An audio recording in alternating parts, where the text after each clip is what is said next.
Welcome, listeners of Totes Recall. Before we get our episode started, we want to let you know that Totes Recall is sponsored this episode by Terrible Origami. What?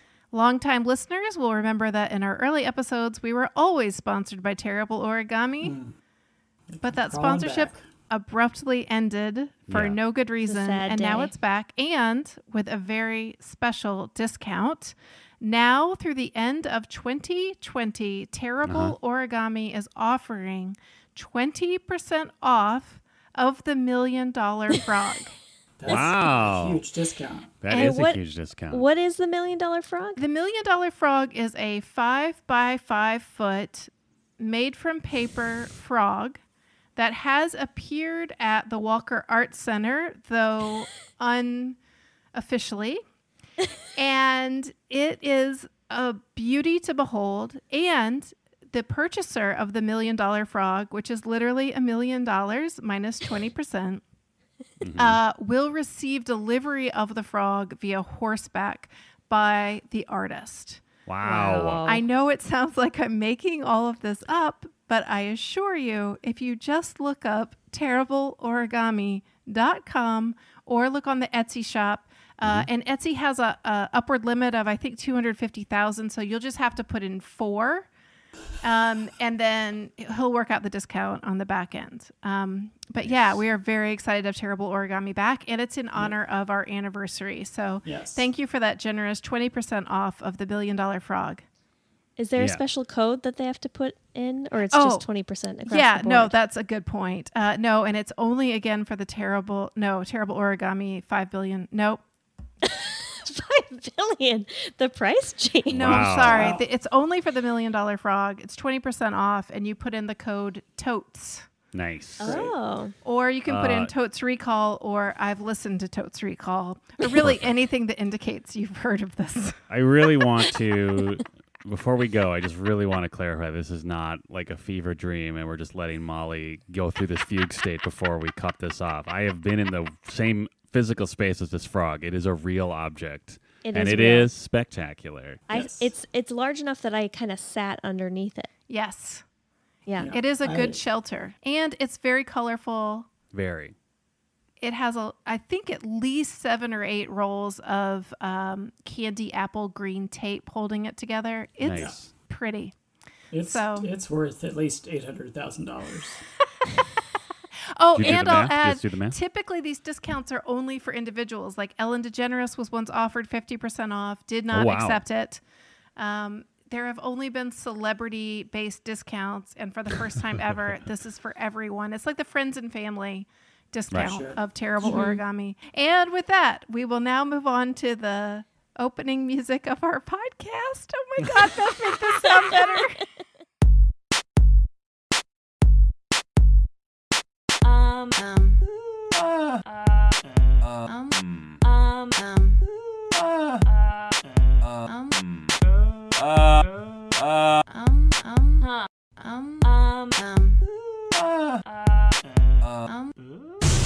Totes Recall. Welcome to Totes Recall, the podcast where we talk about a movie we can't remember very well, watch that movie, come back, talk about the movie again a second time based on things we thought we knew. Now we do know them, or we know we didn't know them.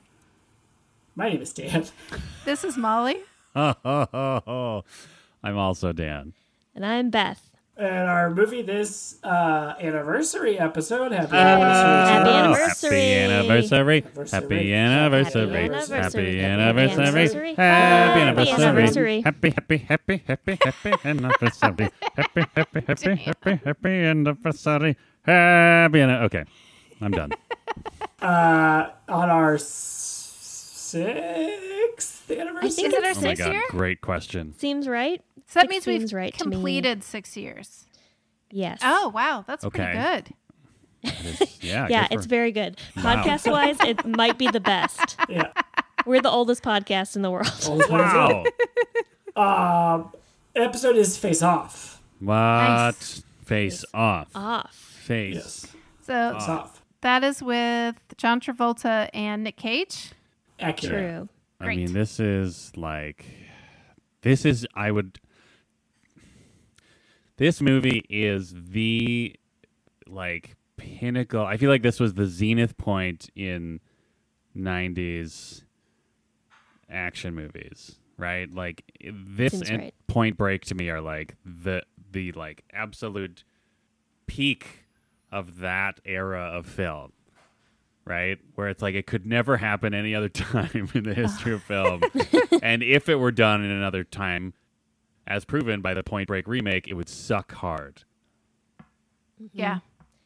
So, okay, I do have a question before we really get into it. Great. Normally, when we pick a movie for our anniversary shows, Yes. we do what we call the anni-venn diagram, which is a crossover of a whole bunch of different movies. Yeah. And I got lost on how we landed on Face Off. Well, Dan, full credit to Dan, he has been updating that diagram over time, and it is a beautiful piece of mathematical art, but it is also becoming almost unwieldy and almost like a powerful rune that we can barely control. Well, and you would think that there would be an infinite number of possibilities of movies, but we do try to pick movies that some of us have seen, at least, Right.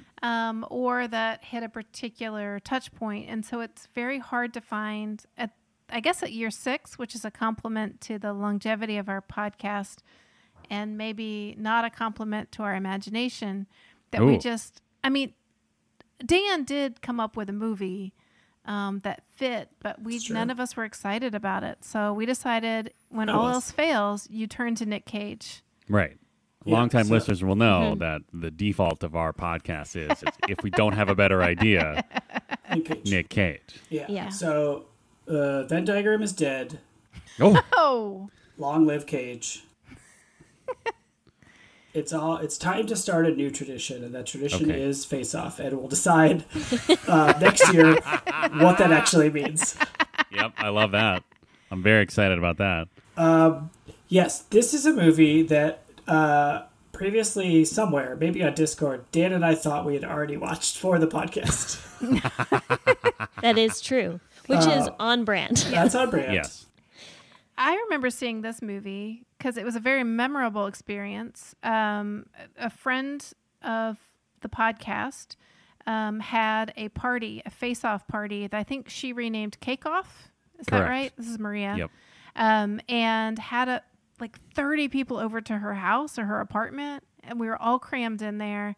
It was really fun. And the thing that I remember most about it, except for other Dan's cake, which I'm sure he will describe in a minute, is, you get a bunch of improvisers in a room watching a movie. People are going to make little jokes here and there.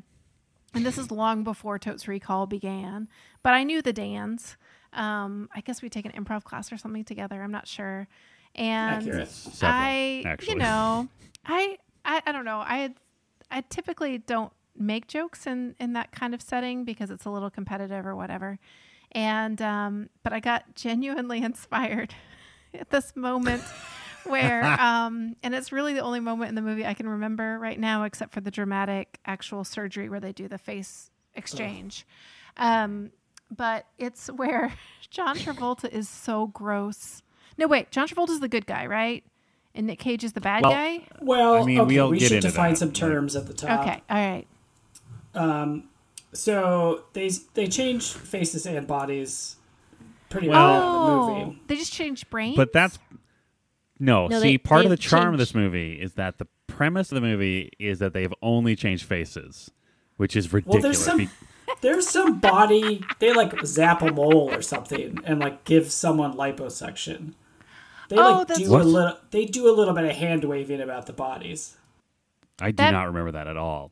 I remember them talking about the face and the voice, and that's it, which is hilarious because they have very different bodies.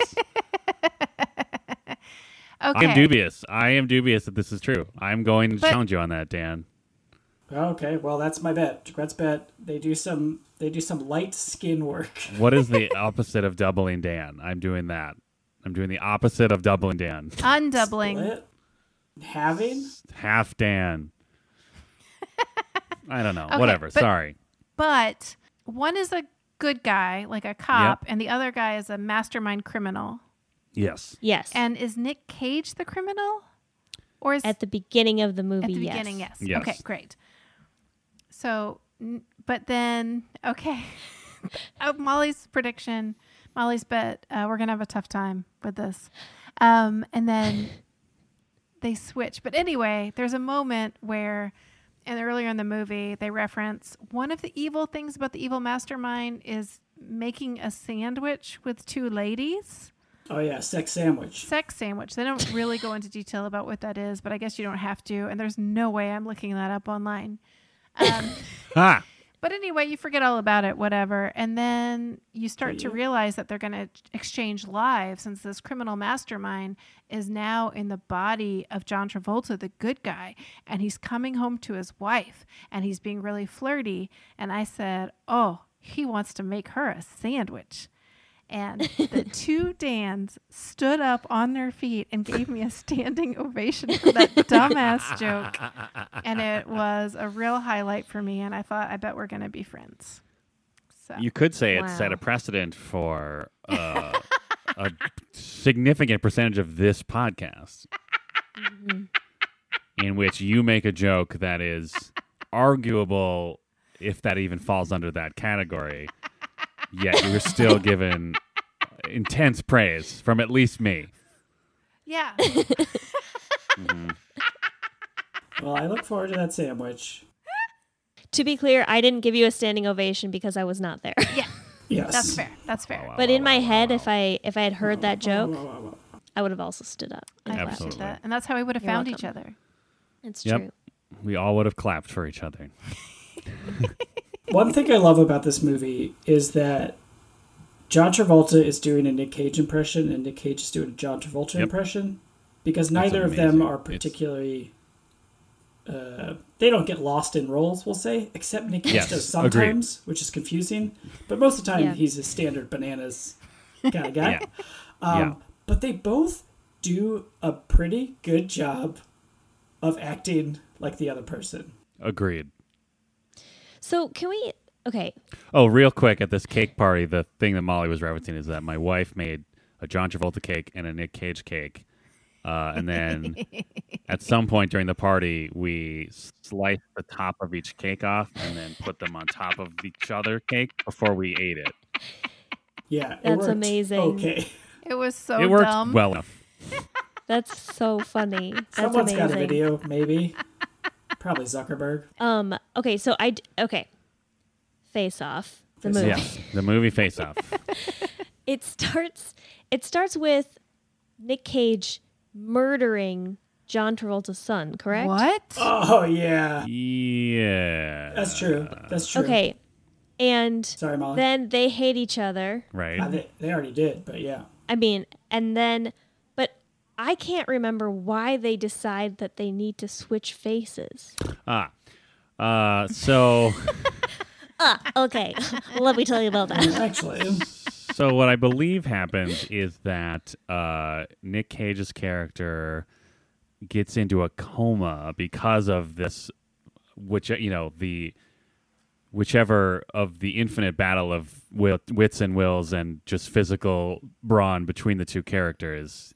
John Travolta wins this round, and Nick Cage ends up in a coma. But then they realize that Nick Cage has, I think, hidden a bomb somewhere. So they decide the best course of action is to give John Travolta Nick Cage's face so he can go undercover and figure out where the weapon is. Okay, that's insane. So then why do they need to switch?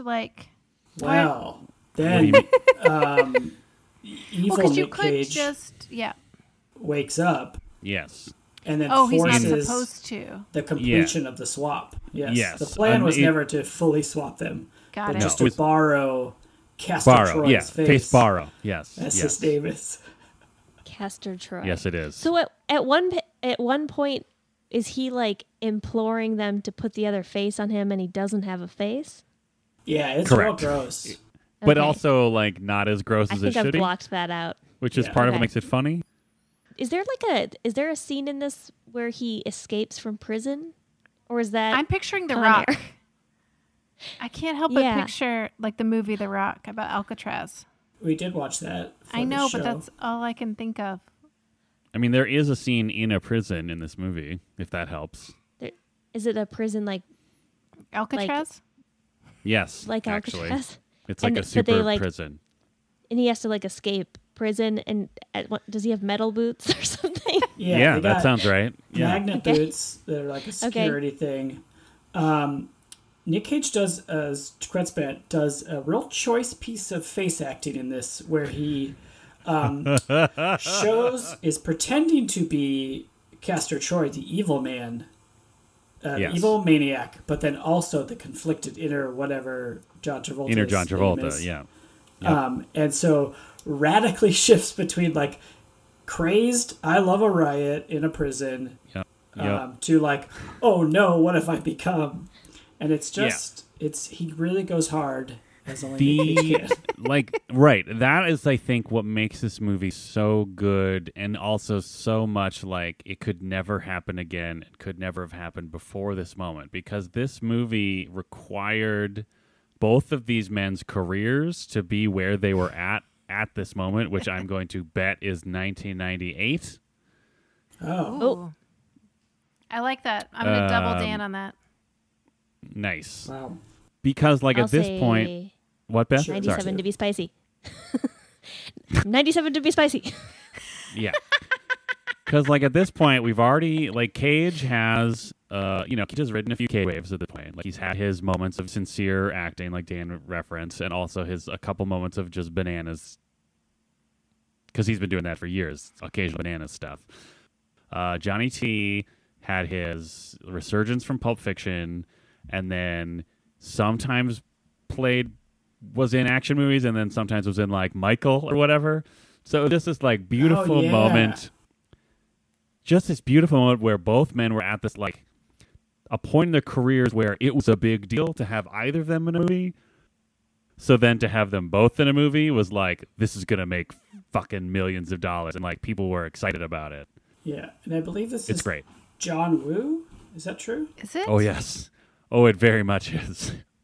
Oh, Molly's bet there's going to be a bird flying away. Oh, multiple birds. Very good. Yeah, that's actually the third. I think that's the third point of the triangle. Is John Woo was also at the point in his career where this movie could happen. He had succeeded enough in the U.S.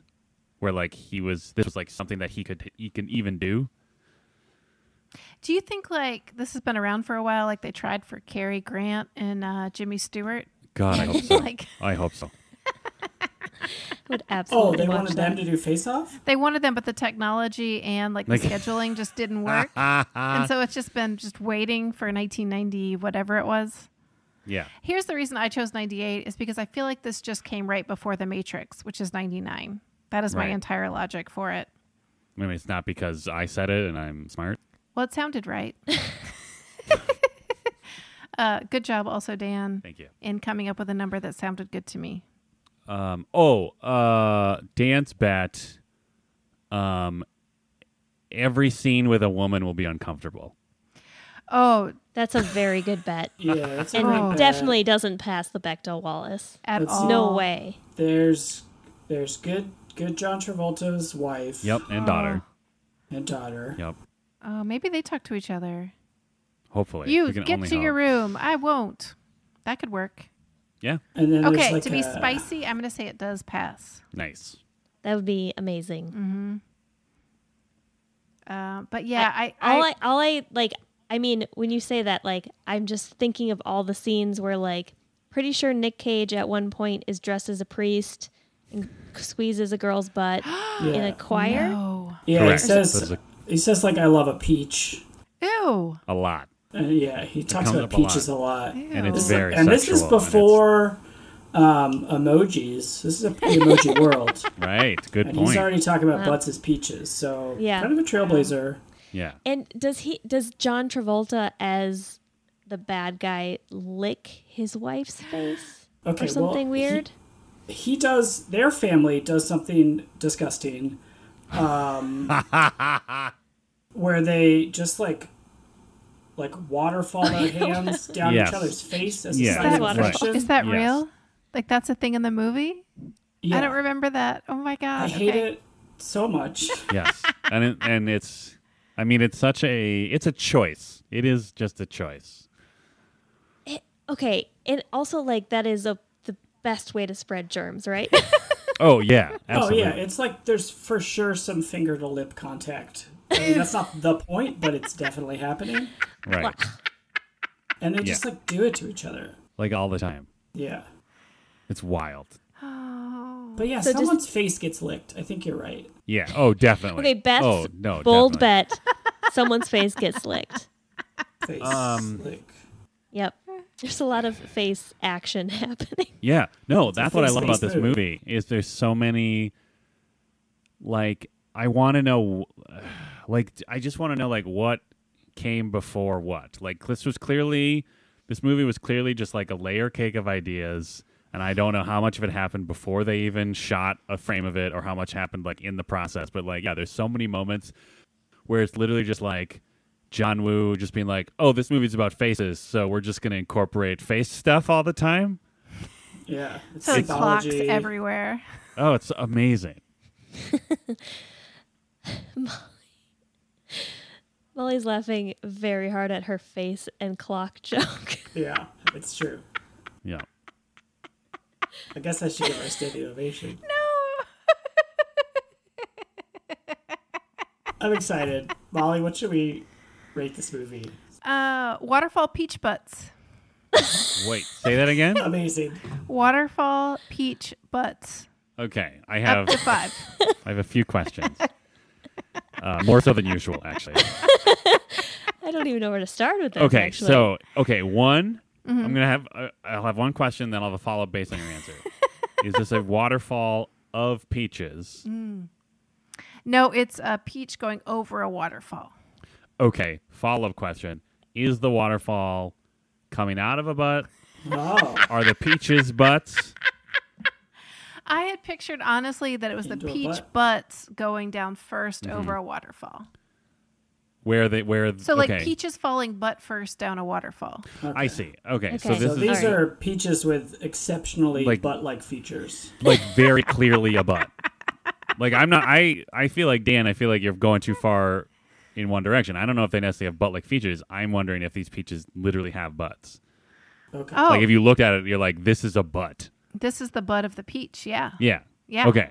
Absolutely. So some okay. thick peach butts going over Yeah. a waterfall. Yes. Are they in barrels? No. I would okay. have I would have included the word barrel. I would have said waterfall barrel peach butts.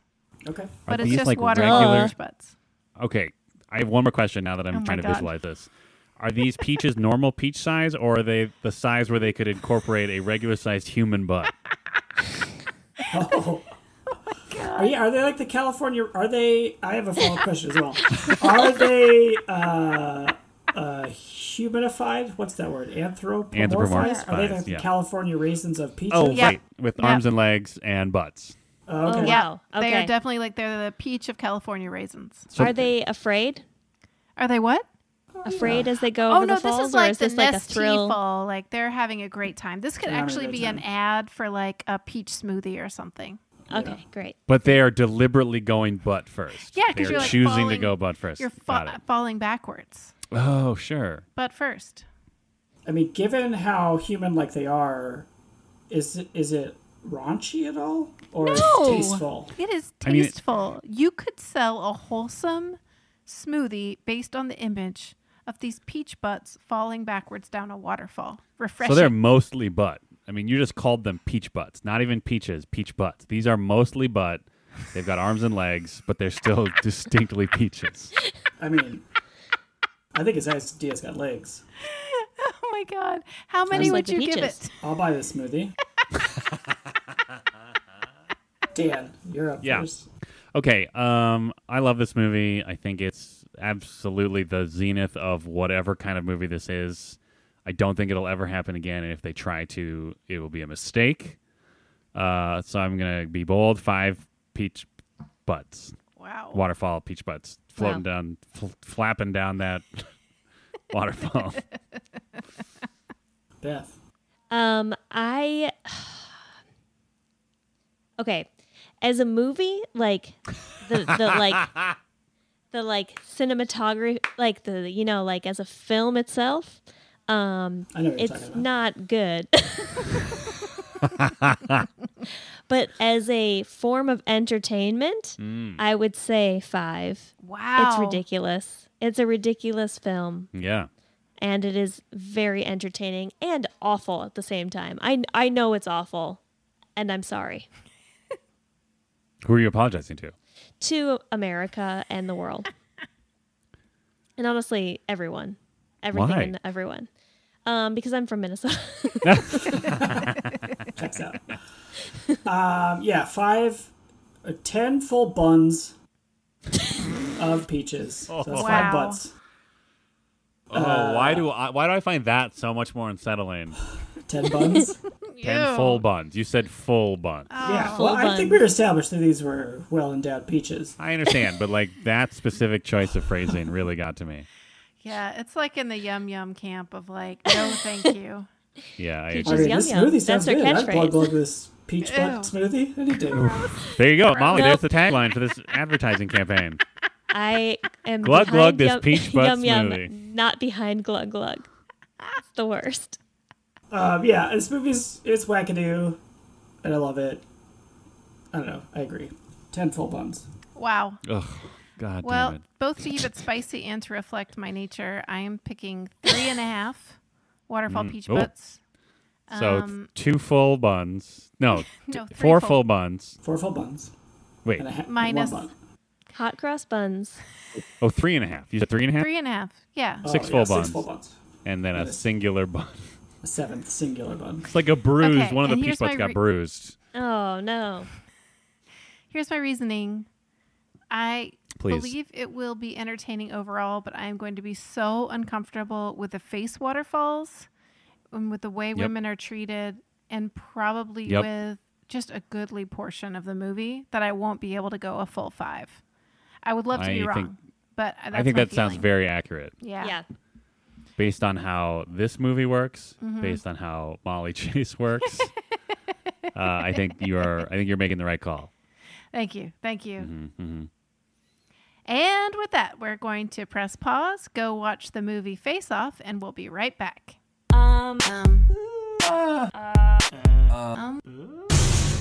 Listeners of Totes Recall, do I have a deal for you?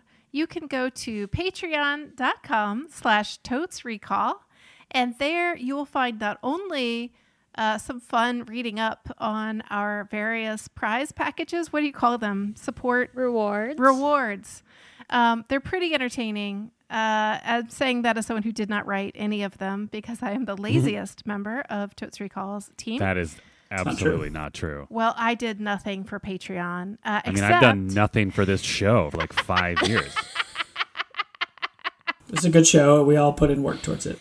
Yeah. It deserves your support. It does. Yeah. Thank you, Dan. No, I for mean, I'm bringing- still on the show. I'm just saying, like, in terms of like the, like if this were a globe being held up by a Titan or several Titans, I guess. Yeah. I Is would it be. just Yeah. Atlas?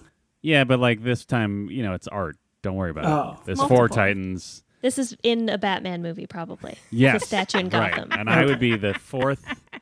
I'd be the 4th man, beautiful sculpted man who's like literally not even there for structural support in the sculpture itself, and they just had space for it. But like maybe his contributions are still like valid, and like they bring a certain element to Yeah. the show. Well, that- speaking of Yeah, contributions, they for a definitely do. contribution Yeah, of as little as $1 a month, you get access to exclusive content, which comes out monthly, and you get access to Discord, which is a Yes. fun conversation we keep going, and we, ask folks for their opinions on things, and we chat about movies and things that are like less topical, and pets. There's actually a lot of pet talk. So come join us on Patreon and then join us on Discord. We would love to have you. Agreed. Patreon.com/totesrecall. .com. No?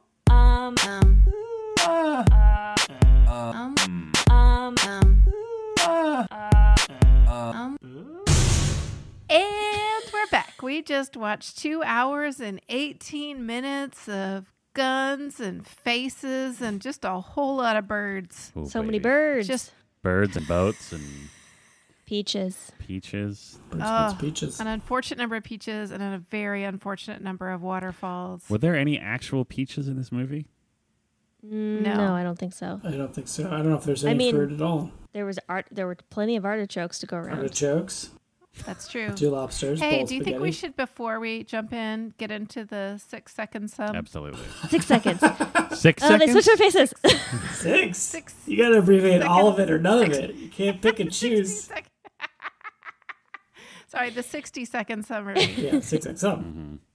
Yes. Yes, we should. I was about to volunteer to do it, but I feel like I just did it. I mean, you do it more than anybody, I think, because you're so 'cause good I'm at it. So good at it. You're very Yeah. good at it. So I'll We take open on I'll some take trees. a pass on this one because I'll do it. Okay. Don't want to embarrass Yay, anybody. Beth. Beth, are you ready? Yes. And go. We open on a merry-go-round. We see a sniper take out a child. We find out that child is the child of an FBI agent, I think. I don't know. And he hates this man now because Castor, whatever his name is, Troy Castor killed his son. So then you cut to the future. There's a bomb 30 seconds. planted. Oh my God! There's a bomb planted in the thing. Then he takes him out. Then it's falling apart. Then they switch faces for some reason, and then there's a whole bunch of fighting. And at the end, there's a boat, and then he gets harpooned, and then he dies. Okay. Also, there's a kid. Time. Wow. Wow. Wow, that's really Very good. Really You good. hit the highlights. That was like a Jaquette level of summary. My God. Okay, when you get 30 I don't seconds after you're halfway through the intro of the movie. When you said we cut to, I was like, oh no, there are like, in every 2 minutes, something else bananas happens, okay, and you're in a different location. What truly happened is I couldn't remember anybody's names, and then I was just saying he did this and he did that, and then I panicked because I was like, his name is Castor. Okay, so Nick Cage plays Castor in the beginning, Sean right? Castor? What's his name? Castor Troy. Castor Troy. Castor Troy. Castor You know Troy. this The other because guy's at one name. point he says, I'm Castor Troy. Yeah. Although a at lot that of point times in a he row. is Sean Archer as Castor Troy. Sean Archer. And don't you think they picked Troy to be like, you know, the horse of Like Troy? a Trojan horse. Like he's Trojan a Trojan horse. horse in the Oh. prison. Harsh, harsh, harsh. Trojan makes horse. sense. Yeah, that makes a lot of sense. There's a lot Yeah. of, I mean, Castor and his brother's name is Pollux. Castor and Pollux are the twins in Greek mythology. Of? Gemini. Oh, for the Gemini? Yeah. No big deal. Ooh. I'm a Gemini. So I Wow. know Me So too. those are the Gemini? Yes. Oh. Yeah, like one of them I think was going to die, so then they asked Zeus to save them together, and then that's why he created the constellation Gemini. It's supposed to be both of them up in space. Another raw deal from Zeus. Zeus is always Jesus Christ. wheeling and Just did a lot of dealing. raw deals. That's why he had so many children. Hey-oh! What? Oh, raw deal? Yeah. Yeah. I'll high five over the internet for that. So I would just say the only thing that Beth's awesome summary left out was... You don't need to sugarcoat it. It was amazing. All right. Is that John Travolta's character, whose name is Sean Archer. Sean Archer. Sean Archer. Gets this assignment to impersonate his nemesis, Nick Cage's character, Whose name Castor is? Troy. Castor Troy, and to get himself imprisoned so that he could get his brother Pollock to disclose the location of a bomb that they knew about, but they didn't know where it was. And some trickery ensues. And so then you think that John Travolta's character is going to be stuck in prison forever, but there's a whole prison escape scene. And in addition to like all the stuff going on between these two arch rivals, are some really interesting family dynamics. Yeah. Yeah. And I mean, I think we could talk for the entire podcast about which character was more likable in which form. Yeah. Honestly, like John Travolta's character, just as he was kind of an insufferable D-bag. He was he traumatized, sucks. Molly. But he did have ethics. So he was an ethical kind of stick in the mud. Yeah, I mean, understandably. But still. As I was watching it, okay, let's ignore the part where he like is he's looking at his teenage daughter. It's not his teenage daughter. He is, okay, so at this point, Nick Cage is, okay, hold on. Castor Troy, Sean Dan Archer. from the first, Dan Jaquette in the first half said, made a bold bet that this will be difficult for us to describe, and he is correct. Just use their character it was a names. Molly bet. It was a Molly bet. Okay. I can't remember anything.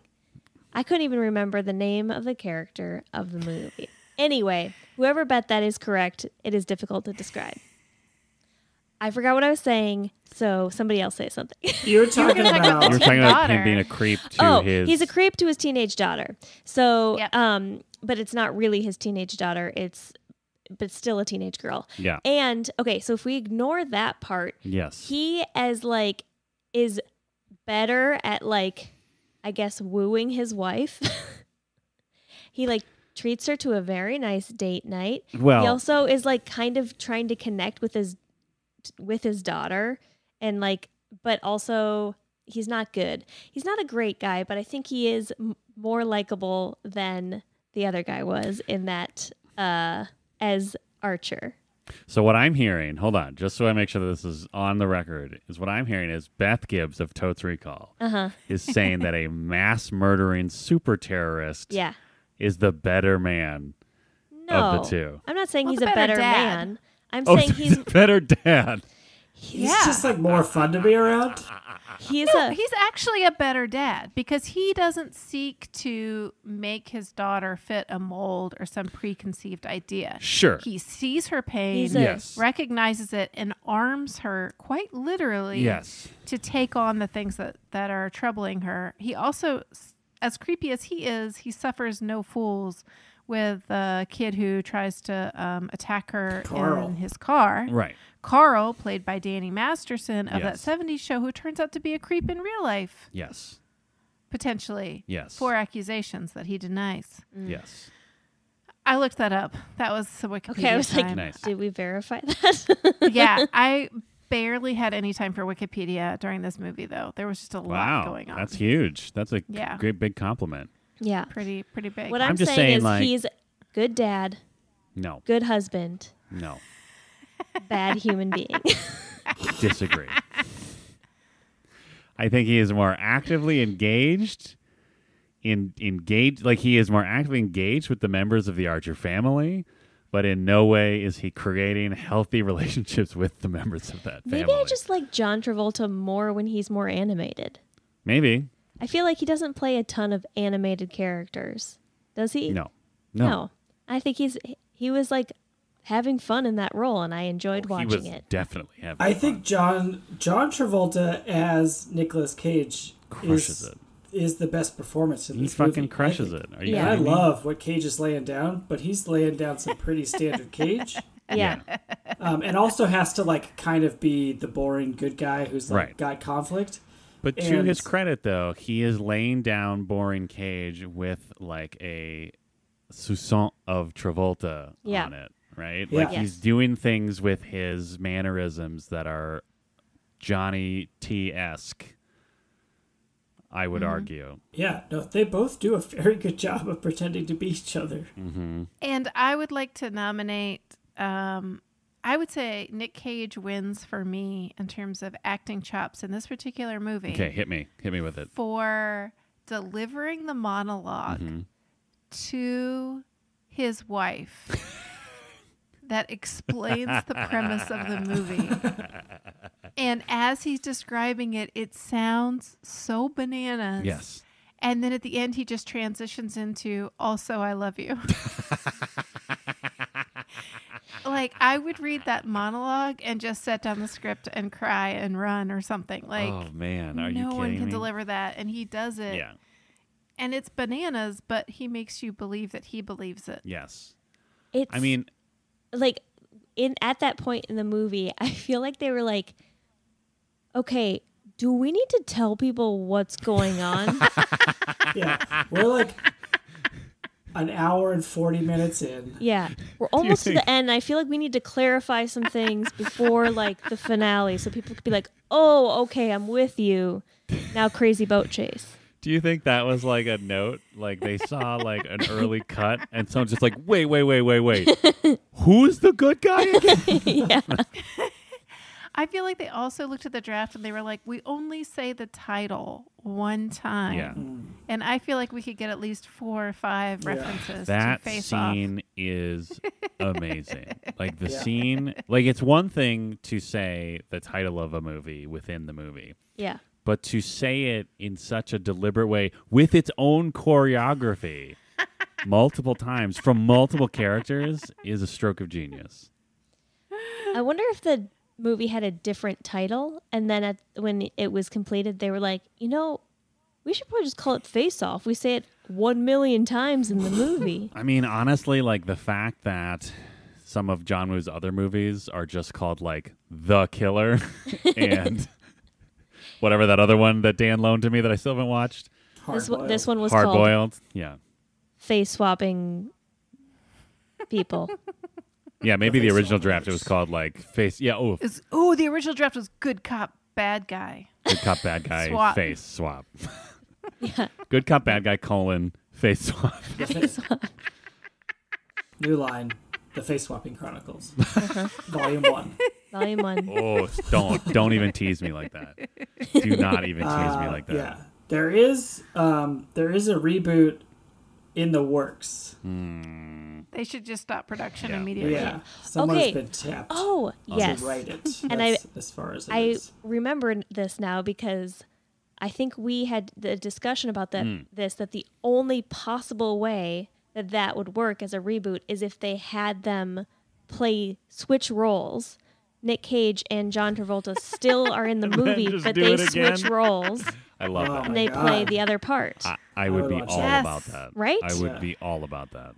Oh my God, because watching Nick Cage impersonate John Travolta doing Nick Cage during the prison scene. Yes. With all that conflict. Oof. Oh, it was so good. Yeah. He's really delivering a master's class in acting. He switches his emotions on a dime. So fast. It's absurd. So, like, the number of facial expressions that Nick Cage has in this movie. And I should say, the number of facial expressions that are in no way the facial expressions of, like, a naturally operating human being in this movie. Yeah, at one point he's, like, on drugs, staring into the mirror and just, like, makes his face wild. Like, I don't even know what to describe it. Yeah. Like, bares his teeth and arches his eyebrows and then, like, slowly turns at an angle to look at Gina Gershon. The fact that he keeps the face frozen when he turns to Gina Gershon is amazing. How did she not, like, break how many takes into a million pieces? Oh, my God. Yeah, like, and she has to deal with, like, both actors at their most bananas. Yes. Like, yes. They only have her talk when people are amazingly insane around her. Okay, this is a slight detour, which is so unlike me. But so in this film, Face Off, Gina Gershon, Face Off, has a son who's 5 years old and is sort of an echo of Mikey, the character who is shot in the opening carousel scene. Thank you, Beth. You're welcome. That's the one thing that I got right. That part was really vivid. And that 6XM, that part really stood out. So we've got this sort of parallel situation where each man, though living their lives separately, each has a son. And she loves her son dearly, which is awesome. And something I could totally relate to. What I could not relate to is as they're trying to escape this insane situation where the FBI is shooting up this safe house, this very glamorous safe house with like wild abandon, like just shooting at will, even though they probably realize there's a 5-year-old in the mix. There are 2 times where Gina Gershon's character lets somebody else hold on to her son. Yeah. There is a 0.0% chance I'll just speak for myself, that I would even let somebody else hold my cat in a situation like that. Although, like, no way. let me challenge that, though, is as we are shown briefly, there are some very deep, intimate bonds between the people that live in that safe house. Yeah. Oh, Wait, but wow. the two One of people them- the two people she lets hold her son is the father of her son She thinks. and right? the Yes. uncle of her son. Yes. Who she kisses on the mouth to say goodbye to. Yes. Yes, and I didn't know. I was like, "Oh, they must be a couple." And then Yep. you all pointed out, "No, that's her brother." Mm-hmm. And I am very confused by why that happened. What, like, were they trying to were they It was a passionate kiss. Yeah. Do you think that they changed that in the script later? I don't know. Were they trying to be like, look at, they're also like incestual. That's how bad they are. I don't understand like what I they don't were know. trying to say. I don't know. It was weird. Or maybe it just happened. It was like, move on. We're amid stunts. Like, we can't reset. We've spent all the We spent money so on much money birds. on these mirrors. We can't. They were Yeah, or trained Their birds. mirror budget and their bird budget had already. Yeah. I mean, as far as we know, they said kiss like you're never going to see each other again, and then later they're like, "Oh, P.S. He's your brother." So play think it that they way forgot? in this next scene. No, it's just I honestly what I think happened is it was supposed to be a kiss between two people who loved each other who were never going to see each other again, but not so romantic. Yeah. And something just got Maybe he was lost in not the supposed to translation. kiss her lips. like her cheek or something, mean, or I don't know. I don't know. I mean, maybe John Woo was just like very terse about it. And he's just like, and now you kiss goodbye. And they were just like, really? And then he didn't say anything else because he was too busy like checking the mirrors. Yeah. And they were just like, all right, I guess. I mean, that's the Go for direction. it. That's the direction. So, yeah. We could get nuts too. Hey, Yeah, check this exactly. out, Nick. Yeah.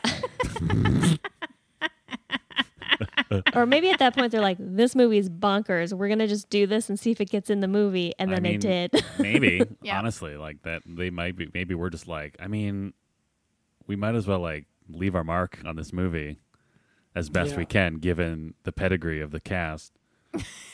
Well, and also like, was the instruction, because I feel like Gina Gershon, Margaret Cho, and Joan Allen, who were the three most prominent women characters in this movie, Yes. all played it so straight Yes. and so natural. Yes. Although obviously Joan Allen had to really bring it on the shaking and tears because her character situation was like so bananas. But in general, they all played it pretty straight. But then you see characters like Dietrich, who was Gina Gershon character's brother, and every other like dude character just ham it up. Yep. So it was almost like what direction were people getting, if any? Like, what was that direction? I mean, it was probably just like, you're a bad man.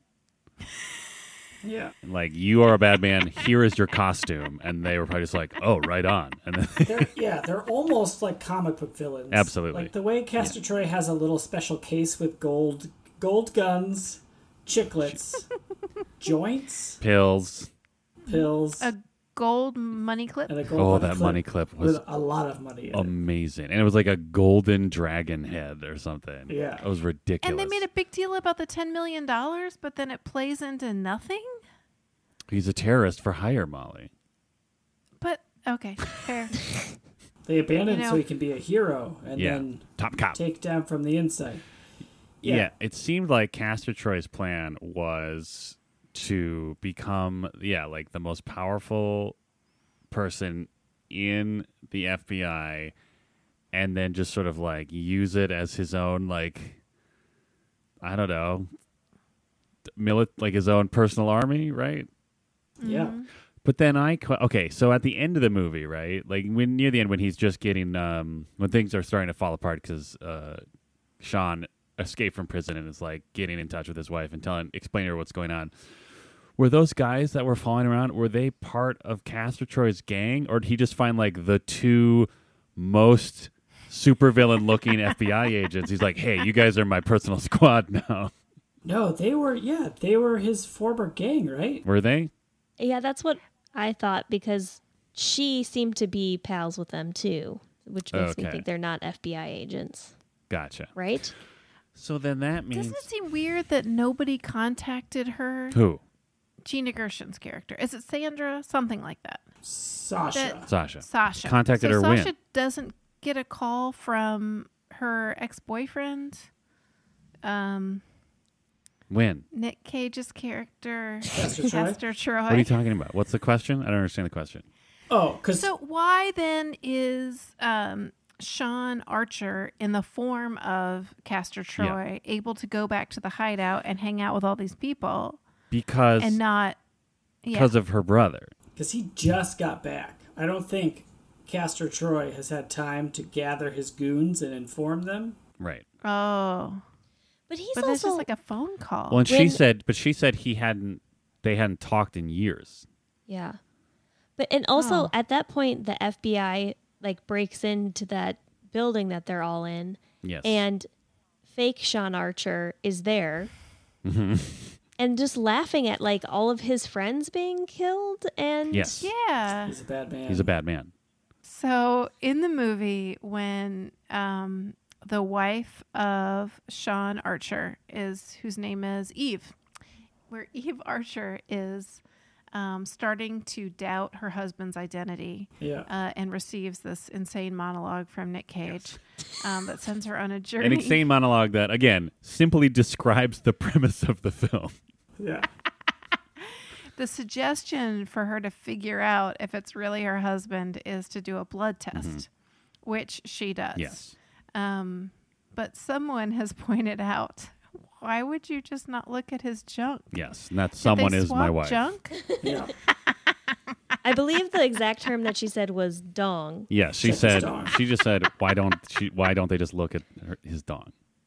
Maybe they were saying how everything was already a match when they're going over it, like height, eye color, basically a match. They probably just cut out your dongs look the same. No, that's the thing. Now I want there to have been a scene cut out of the movie where CCH Pounder and the doctor are like going through their files and just like, I mean, this has to be a slam dunk. And it's like, it's okay. We checked. We did the biometrics. Their dongs are a perfect match. They're dong twins. I feel like also that would have been a moment where one of them was disappointed. Right? Yes. Yeah. Maybe that's what they meant when he said this ridiculous chin. Mm-hmm. Maybe we just are supposed to infer from that. No, I'm just kidding. ridiculous There is a chin really funny line where, that's a euphemism for weird dong. No, I just thought I was just. What I'm hearing is that Molly Chase from Totes Recall is saying that the line "this ridiculous chin" is a euphemism for John Travolta's weird dong. Yeah, he's got a dimple dong. Yeah. Everybody Well, okay. Since we're in it now, can we just since now they're talking about human anatomy, can we just discuss like just the procedure itself and what we are supposed to accept from what we are told? First, I was right. It's more than just faces and hair. Yeah, but it's not much more. No. It's not teeth. They only mention the abdominal. They only basically mention giving John Travolta a tummy tuck so he can look more like Nick Cage. They just fat shame Sean Archer a little bit. But they have different shoulders. And he doesn't get to keep the tummy tuck. They put fat back in when he returns to himself. Great point. But they have they're built differently. Those but two they're talking about removing scars. They say their body types are the same. Okay. They're like removing scars. It's a lot of hand waving. My favorite part was definitely when they were doing their hair. Oh yeah, they're like getting little haircuts. I love that they took the time to mention. I mean, and it's specifically because of the two actors that were cast in these roles. They had to specifically write in, we were going to use like this laser barber machine to match the hairlines. And the only reason they had to write that in was because of the two actors that were in this movie. I like that they took the time to show the beautician dyeing the hair. Well, and I love how they felt like they were in such a hurry that they had to work on the hair while the face was still off. Okay, and can we also talk about how everything is done by lasers except the actual cutting out of the face, which is freehand? Right? Like you're just gonna wing it on that piece? Well, Yeah, and then they like suction cup it up and just drop it in a vat of goo. yeah, It's like, face that's fine. preserving It'll goo. be fine It's in this. face preserving goo. That's a thing. We all know about it. I also love how the armature system of the face crane was like so loud, which you would think that if that crane was designed to only carry like a couple ounces of human face, it probably didn't need to have whatever mechanics would make it that loud when they were just like moving it a couple of inches down. Yeah, That's legit. They go like too high and too low on the things. It's like, Exactly. Like we're gonna do a face swapping, but then it's like they're just cutting hair. Well, and and then they like don't mention the other things. Like you think they could throw one more line, like we have a body sculpting robot, Right, and or like that's something. enough. Yeah. Like, it just yeah, does their everything main else. focus, Because their hands look totally different. Right? Like everything about their them is skin different. is different. Okay, if they redo this, they have to cast like Helmsworth brothers, right? Or Hemsworth brothers. That's boring, Well, okay, isn't it? fine. Who else matches? I don't. I Like, feel like they don't have to. I feel like they should be even less. They should just be like twins. It should be Arnold Schwarzenegger, Danny DeVito. Just lean into it even more. Yeah, Oh, just change the would faces. watch that. Okay, that's it. also. Yeah, I would absolutely. Put Okay, inserts in the shoes. Hollywood. I would. Beth and I would both absolutely watch a movie where Yeah. Danny DeVito and Arnold Schwarzenegger, at whatever age they're at now, play two super intense cops / terrorists who get their faces swapped. Oh my God. Can you imagine either of them playing each other? It is the best thing It's in the the best thing entire in the world. world. It's the best thing in the world. Maybe we need to watch Twins. I mean, it sounds like that's as close as we're going I to think get. for next year, next year anniversary show. Someone Here's- remind us of that. Here's another thing that I love about the hand waving. Like Dan said, like they go too high and too low, because the way they explain the face thing is that they create some sort of mold that perfectly is molded to like your skull, but then there's just like weird little bumps on the outside to fit the new face on top. But then when Yeah. they actually show the surgery, it looks like they're just plopping that thing down on a bloody Yeah, face. and then he just like kind of massages them. They're like, there we go, that's good enough. And then like they reconnect all the nerves. Yeah. And it's like Win. Right. I also like How? they don't have any scars around their jawline of where the Lasers, face Beth. had- Lasers. Oh, That's not and how they said lasers work. with the new anti-inflammatories we have. Right. As Advil. Yeah. Advil backed Yeah, out of exactly. Yeah. sponsorship. Just give them 1,000 milligrams. Yeah. Okay. Exactly. But my number one, like, most WTF moment is when after the surgery, Yes. or after the first surgery, I should say. Thank you. When Nick Cage is like, I need that face put on my face now. Yes. Yes. And he's smoking a cigarette. And I'm like, how does he have lips? Ooh, great Yeah. question. He doesn't. He wouldn't have lips. No, He I would- mean, I mean, of course he would not be even able to walk probably because the amount of pain he would be in. he took a But bunch he of did find some painkillers. painkillers. That's right. Yeah, I love But how like, how is his face perpetually bloody, but he still contains blood? I don't know. You know what I Yeah, mean? I do know what you like mean. if it were that open a wound. And Yeah. he doesn't like he heals up fine too. Like Yeah. there's no like scarring or Yeah. bacterial infections Right. from just having an open face wound. For like how many days too? Yeah. I don't know. It's ugh. I love how when they just bother to have gross. the reflection of him in the doctor's glasses, like it does kind of just look like he, like, I don't know, took a calzone and just kind of like smushed it on his Yeah. Yeah. I couldn't tell if they were like, it's too gross to show this, or if they were like, we don't really know how to make it look like the inside of a face, so let's not ever show it. I think it was the second one. Yeah. Yeah. And his gauze is like fairly clean. He takes it off. It's like mostly pure white Yeah. for being on an yeah. open So then, face. how bloody is he? Like, yeah. He's like just bloody enough so he can dramatically wipe his fingers across his cheek and show the blood on the camera. Yeah. Yeah, and to be clear, at that point, he's not on painkillers, and he takes his hand and Yes. touches his open face wound, Yes, correct. does not peep. Also, the sounds that Nick Cage makes in that scene are incredible. so Like, I good. don't even know how to describe them. It's like animalistic. It's incredible. Yeah. And it's like the only tool he has except for that and like mashing some shades. Right. So right. very good. Yeah. Yeah. It's like he Blinds. It's like he watched the scene in the movie Batman, which you'll all remember however many months from now when we watch it finally, when the Joker gets his new Joker face and he smashes a mirror. Like Nick Cage was like, okay, I need to do that version of that, except I don't even have a face. Yeah. So he like thought to himself, like, okay, what is the next level of that scene? And it is apparently to like shriek like a bonobo, like a bonobo whose like face got very, cut like, off, I guess. It's very raspy. Like he has like kind of a raspy, like. Yeah, because of all the blood. I guess so. I mean, I would imagine it's because he's like trying not to scream out of pain. Can we also take a moment to appreciate that they have a microchip that they put in their larynx, and they can match it to the person's old voice with one sentence, and they only have to say it 2 times. Right. I mean, to be fair, all Nick Cage's character talks about is peaches anyway. That's true. So I mean, that's a good you just point. get that one peach sample and you're But good. I love how that was also like pretty analog looking, right? Like he said the sentence and then they just like I just like turned a couple knobs, like, oh sure, we'll just adjust the mid levels and there we go, Nick Cage's voice. Well, I mean that's how auto-tune works. Oh, so good obviously, point. no, JK. But they make a big production out of.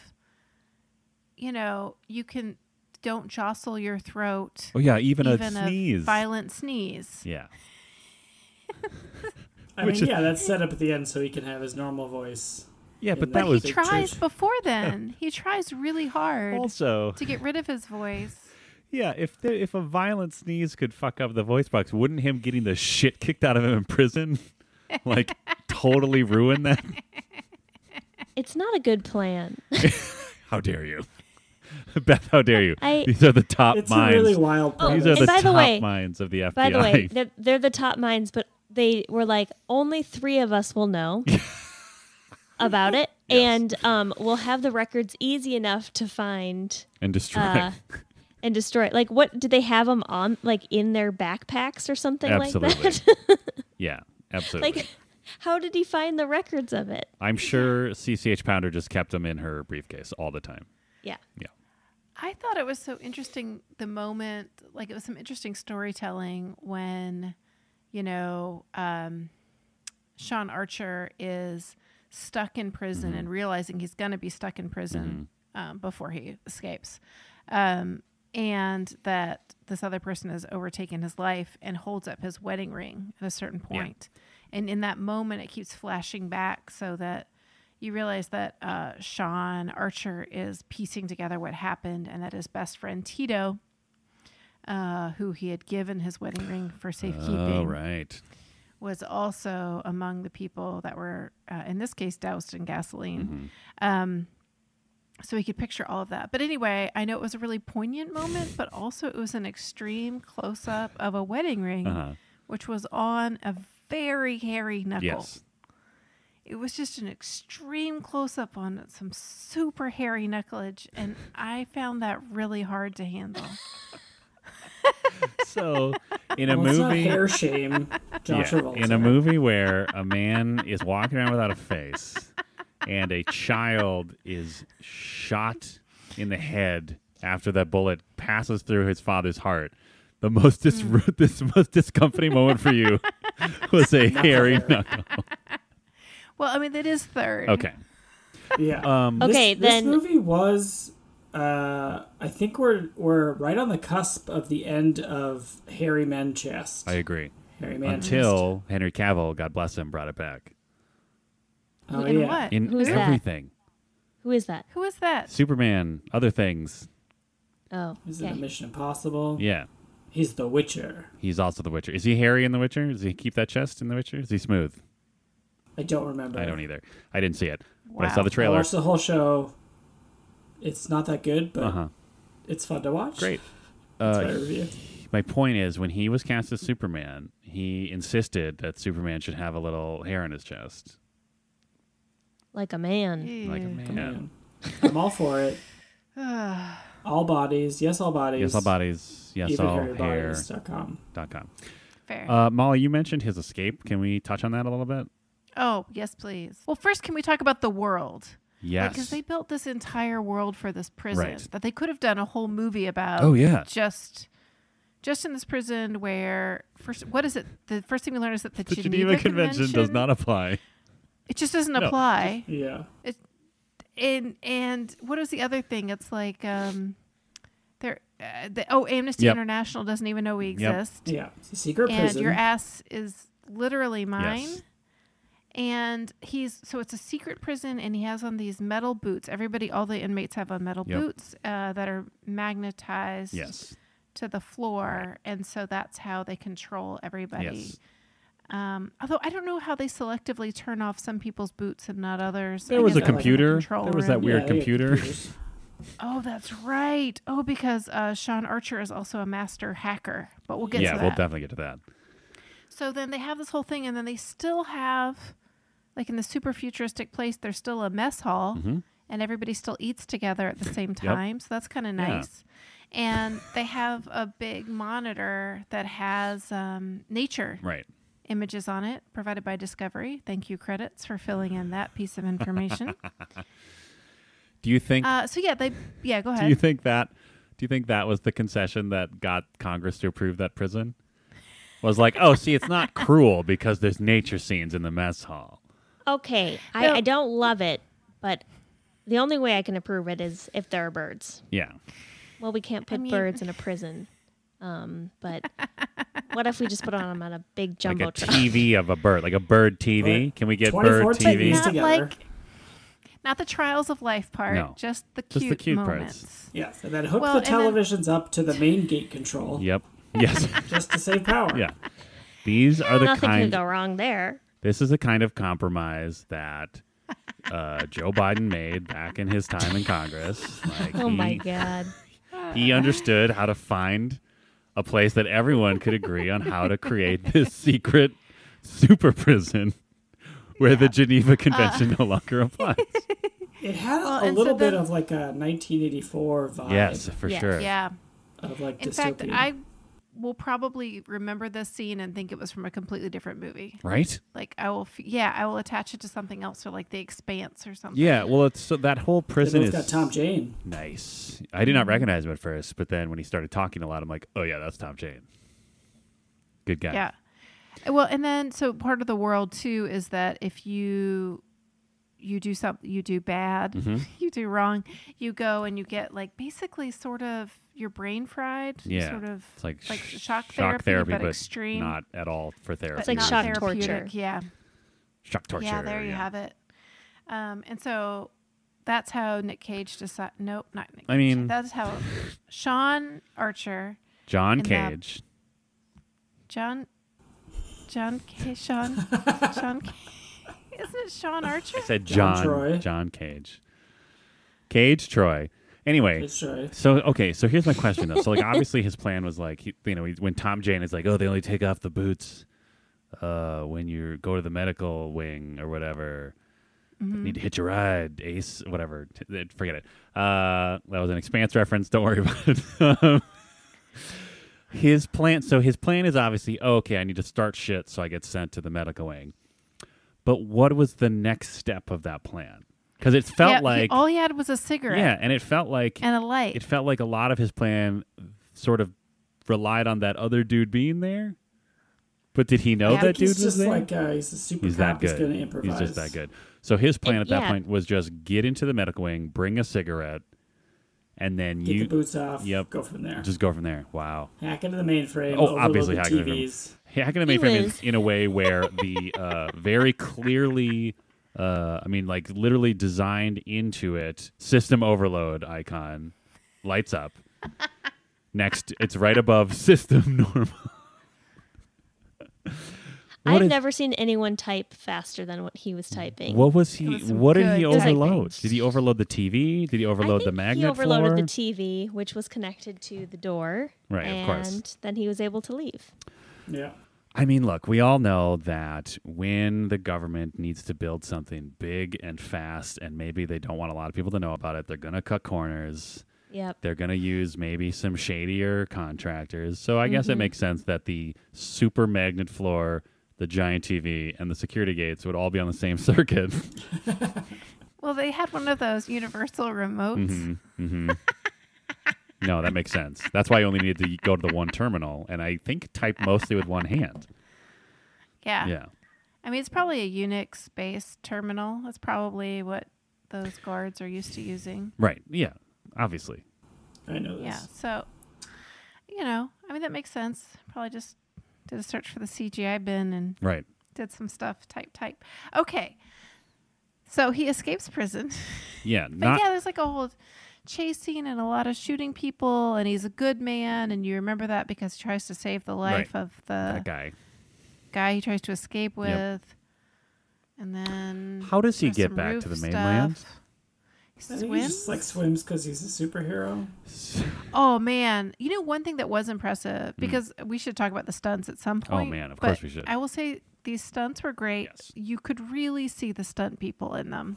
Yeah. Like you could really see the wires. Yeah. Sometimes Yeah. And literally. you see that they're not Nick Cage and John Travolta. Yeah. For sure. But there are moments where I was like, oh shit, somebody really did that. Yeah. And one of them is during the prison escape. He goes to the roof of the prison and there's helicopters and some shooting. And eventually he just runs and jumps off the top of this thing. Yeah. DVDs. And falls for a really long time. And it's long enough for you to go, holy shit, somebody's actually doing Yeah. That's I was cool. impressed by that one and the stunt person who's hanging off the side of the boat and then gets up like I mean- you're standing on water skis. The whole boat. I was my like, God. holy crap, how'd they do that? that entire boat sequence is just, mwah. I mean, it's I mean, yeah. super cool. It got arranged pretty well. Very much so. Do you think that was arranged by stunt Peter arranger Diamond? Peter Manor? Peter Diamond. Peter Diamond. Manor? Yes. I almost said Peterman as in Seinfeld Peterman. Same Man. guy. I'm the Peter Man. Do you You think? could call me Peter Man. Do you think that was? Because I am a man. Ooh. Like you. We are both humans. What? Now Yeah. you're going to hang off the side of this boat. That's right. Be dragged for miles and then stand up. Stand up onto your feet. Listen to me, Nicholas. Walk on water like Jesus. Listen to I me, saw him do Nicholas. it. You are resurrected. You are bringing your life back. You are pulling your life together. And you must stand on your own 2 feet, even though they are not your own 2 feet, Nicholas. You are another man in someone else's face. But you have to use his feet to ski for your life. All right, Peter. So should I just should I stand up or should I just kind of like Peter? Peter?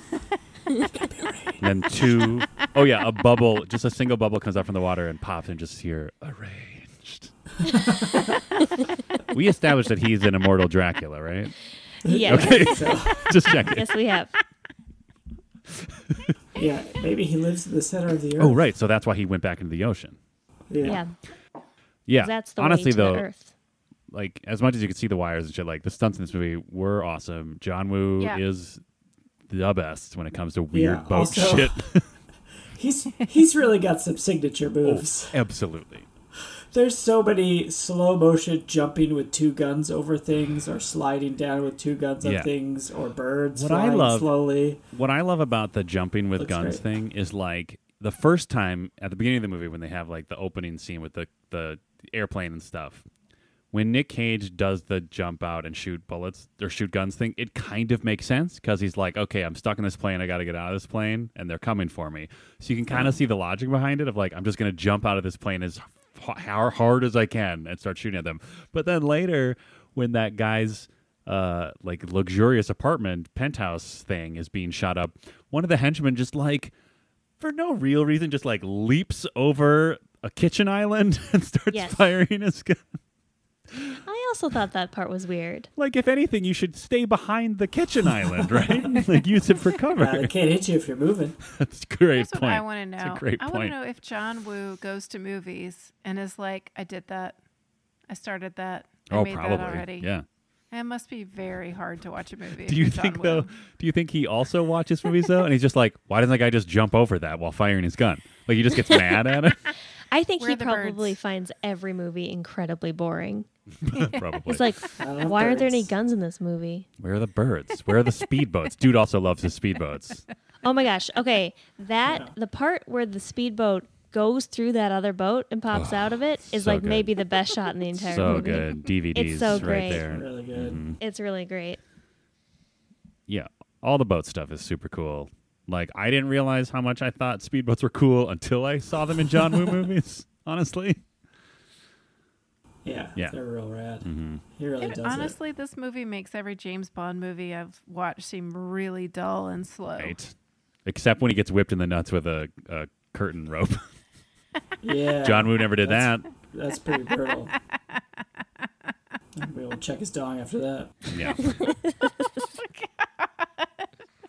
That was the, that was, I guess, like the final conclusion of their fight, though, was he, like, whipped him in the nads as hard as he could so that he would this is just like the monologue. Like, when I say this out loud, it sounds completely insane without any context. He whips him in the nads so hard that he lets go of the harpoon gun that he stopped mid-fire Yeah. so that the harpoon goes into his, I don't know, some organ. Yeah, so that he can stop trying to cut his own face off or ruin Sean Archer's face. Yeah, like Yeah. that was a His body. moment where like it was very much John Woo being like, this is poetry, but also like, yeah, if in the character of the story, like if he was just trying to fuck up his face, he shouldn't have just gone around the same surgical line that they Yeah, used no, to swap the face. Yeah. Yeah. I almost thought he was like gonna try to peel it off again. You're like, here I mean, you that, go. that would have been badass. Oh, you want Before he this? took my face. Ooh, do you think his plan was to peel the face off and then just huck it into the ocean? Yeah. A seagull Like a flies by and picks Yes. it up. Oh my god, that would have been amazing. No, my face. That would be amazing. Somebody get that bird. The bird's flying around the face. Oh my God! Can we just talk about how many birds there are Oh, in the church absolutely, scene? we can. And Yeah. they are so committed to staying there. Yeah, like what? No amount of chaos scares away birds. Are we to think like? Are we to understand that the? I don't know. Was that a Catholic church? Was it a? What was that building? It was a Catholic church. Well, I mean, it certainly, it flashed a picture of Jesus. I mean, it was in definitely like- comparison to. Oh God, yeah, that was also There was poetry a lot of heavy-handed religious stuff. for no reason. But like religious stuff, in a way, you would use it as a series of props. Yes. Like not like an actual underlying religious No, theme. there wasn't a religious theme until that moment in the movie. Yeah. But there was an Adam and Eve, and I thought that was super weird. Yeah, I'm just gonna say that. I mean, there was also a Pollux and Castor. Or, That's like I fair. think he just liked old names from old stuff. Oh, and like pairings. Right. Yeah. Yeah. But okay, so are we to Mirror. understand that I don't understand the hierarchy of the Catholic Church. Whoever is around that structure just like took in a bunch of doves and raised them. It's like I don't know. Okay, to me, it seems like a church / like Cabana House. cabana house, Yeah. like where you would go change into your swimsuit when you Right? get to the ocean. It's very weird, and like I wonder if the birds are just in there because it's open, Right. and I mean, there's lots of like pieces of bread around a church. Yeah, I it seemed like the kind of place where you would hold. Everybody drops the crumbs from communion. Ooh, there Yeah. you go. Just That's the probably what it birds was. are Yes. just- It's probably actually Yes. what it is. They just are picking Yeah. up the body of Christ after it goes stale. Yeah. Lord bless us. Are those doves extra holy? Are they like infused with the power of Christ? Yes. Well, isn't the dove the sign of Jesus also? I thought that was the lamb. Well, it comes back. Yeah, no, dove because is the There's the what Holy comes Spirit. Back. The dove is like the promise of God to not kill us all again. That's what the Cool. dove is. Yeah, because it's what flies back with an olive branch, and that's how we know that the earth still exists When it floods. in Noah's Yeah. time because of the flood. Now, how do we know? Now I'm really in the weeds Listen, now you're asking some real existential Right. shit. I'm in the weeds about the nature of this building now that Beth brought it up. Because now you're right. Well, like, it's just like it's the I kind- think they're in Southern California where it's but really nice. Yeah. And so it's just like, I just have a lot of open air buildings because the weather's good all sure, the time. it's the kind of place. But also, can we just talk about how the priest and the altar boys just peace out? yeah, they do. Like they finish the service and they leave, but where do they go? And is no one concerned? Probably when to priest like starts the getting dove shot up? training building or something. That place seems like the kind of place where you would have a barefoot wedding and the Yes. person presiding over the ceremony would have the collar, but it would be like stuffed into like a Hawaiian shirt, right? Right. Yeah. Yeah. Yeah. It's really cool. It is cool. Yeah. And no one's wearing shoes. No. And you take your wedding photo in the ocean. Nice. That sounds great. And the doves, although there were a lot of pigeons outside of the building, which is interesting. Right. It's like a class system. It like totally the is. doves It are absolutely allowed to go in the house. Yeah, because The the pigeons have to doves. stay out because they're like dirty doves. Yeah, well, as we know, doves were the symbol of God's promise, and the pigeons are the sign that Satan still reigns on this earth. Yeah. He still has a stake in this. And the seagulls go between them. Exactly. I mean, we all know this about birds. This is common Yes. bird Yeah. lore. I mean, Yeah. I don't even know why we're saying this on the podcast exactly. because everyone Like, already everybody knows knows this. Yep. Yeah, a lot of birds. Yeah, and I have to say, like, I don't even know if I have the energy to go into his daughter accidentally shooting him. Like, there's so much stuff that happens. man. Oh, and there's like, what do they call that? A Mexican standoff? They Is that call it that. racist? It seems like it's probably racist. Probably. Seems Yeah, that I don't way. know what the where that comes from, but it is a standoff. And it is of a like, sorts. I feel like it's like a John Woo standoff, right? Where it's just like, here's a bunch of people with their arms fully extended with guns in their hands. That feels like a very John Woo They all thing. have like 2 guns. Yeah. Yeah. And then poor Joan Allen, Just in the Eve, middle of standing it. in the middle of the circle, just Yeah. like, well, She is. I said this out loud while I was watching it, but I was like, she plays the part of victim. Like she doesn't Yes. have like Right. much of a character other than just like shaking and crying most of the time. Yeah. yeah. And she is a doctor. Yeah, she Yeah. has like 2 moments of true agency, and Yeah. that's it. And that's so awesome that she was able to get his blood and then bring it in and like put it into her system and knew what her husband's blood type was. Oh, yeah. I mean, if you're married She's- to a doctor, She's smart. you're going to know. Yeah. She's probably I got don't a know couple what- of, she probably secreted a couple of bags into the freezer. blood. Yeah, just in Yeah. case for family emergencies. Do you think in some earlier draft she's the one that does surgery on them? Whoa. No. Okay. yeah. Because then she knows what's going on. And then Right. she's That also. Doctor's No, a woman. afterwards. Okay, so like in my version of the draft, like everybody's been This killed is starring from the, like, Danny Walsh DeVito and Arnold Institute. Schwarzenegger. Yes. Okay. And they're like, oh no, everyone who knew who I was and knows how to do this incredibly precise surgical procedure is gone. And she says, it's okay, honey, I've got you. Yeah.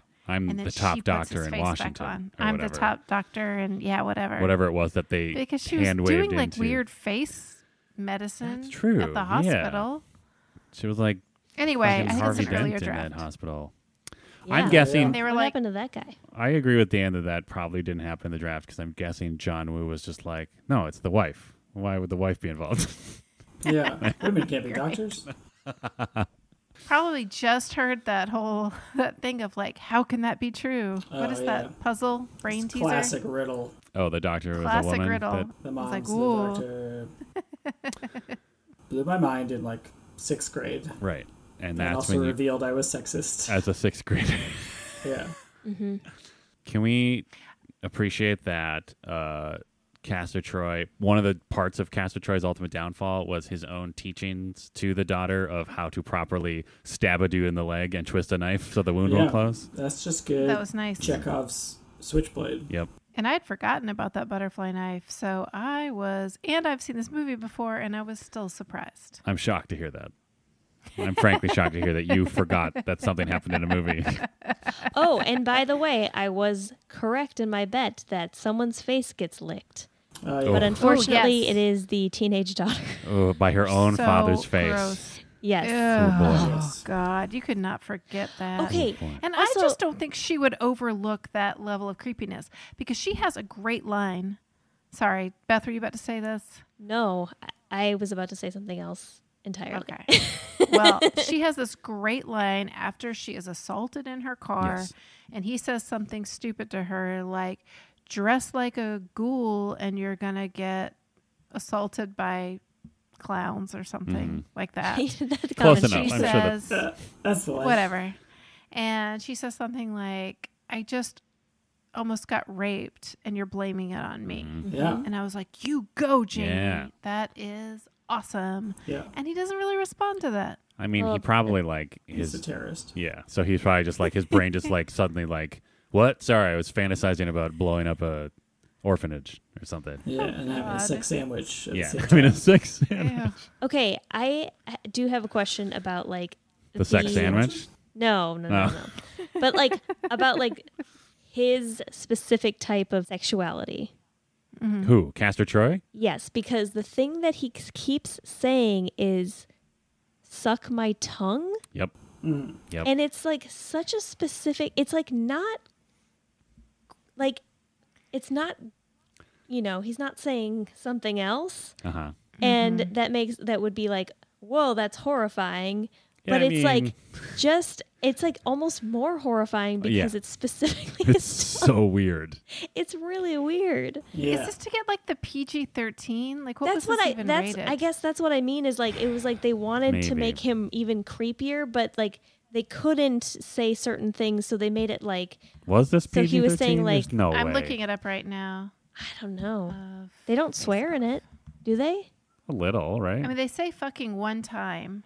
And that's Yes, you get one. yep, yeah, I don't know. it's bizarre. He talks about eating peaches a lot. Yeah, he Yeah, does. like I just feel like oh, there's actually not a lot. He 6-7 times. That's a Wow. lot. I took That seems like a lot. 7 times. Thank you Is he? Are peaches butts at this point? I don't know. Is he no, I talking don't about think so. I think honestly he's don't know. eating talking about- ass? I Or don't No. just I think a peach is just like a ripened ripe young young woman? Woman, yes. Yeah. Okay. Oh boy. But like that's the thing. It's like almost too clean that it makes it even creepier than it would have been if he just said exactly what he was trying to say. I Do you think know what it's I mean? like I think It it's, was rated R. Yeah, okay. Phew. raunchy. Teens, don't watch this. Hey teens, Yeah, unless Yeah. you're with your parents. unless you are with your No, don't Bring your watch it mom with to your this parents. movie. Bring your mom. Hey, sit next to her. this Mother's Day, bring your mom to see Face Off. I think it's sort of like the tongue thing seems like it's so specific because it's such a, it's like a power thing. Like he's getting off on the power of it. Like, oh, they're agreeing to do this very specific thing, right? Yeah, I guess so. It's bizarre. It is. He's I mean, freaky dicky. he But is. also, it seems like people are into it. Like all those ladies up in Dietrich's place were like, Oh, I thought I'm I your was favorite peach, man. Oh, and then They okay, might can also we be just afraid talk of about I can eat a peach for hours? Yeah. ugh. Yeah. That does actually not sound that good to me. No. Like even if you take it literally, it's very unsettling, right? Yeah, exactly. I mean, it might be hyperbole. What? I don't know if Well- it's hours. Hyperbole. He's saying he's going to be a long lover. Yeah. A lover. Long lover. Can we appreciate For the a long profession? duration. Can we oh, we're all losing it. Can we appreciate the professionalism of Agent Winters, who was undercover on that plane, and he was Yep. like, "Suck my tongue," and she just went for it. And we didn't know she was an agent yet, but when you realize we that, didn't. you're just like, "Oh man, she really, That poor agent. yeah." Yeah, Yeah. just shot. She has the most gruesome death in the entire movie. She gets thrown from a moving plane, Wow. Well, Yeah. she gets lands shot on the and then tarmac. thrown from a moving oh plane. my god, it's awful. Yeah, I was like, that's how you know Castor And- Troy is a bad man. he is Castor a Troy bad does a little man. shrug. Yep. It's a very effective evil. It is. Yeah. I am a evil maniac. Yeah. Molly, you were saying that there were 7 peach mentions. 7 peach mentions. How many face waterfalls were there? Oh my god. Yes. Have we even Do you been guys talking want to about guess that? how many there were? We No, haven't we talked haven't. about Oh, we but- should talk about it, right? It's the grossest thing in the movie.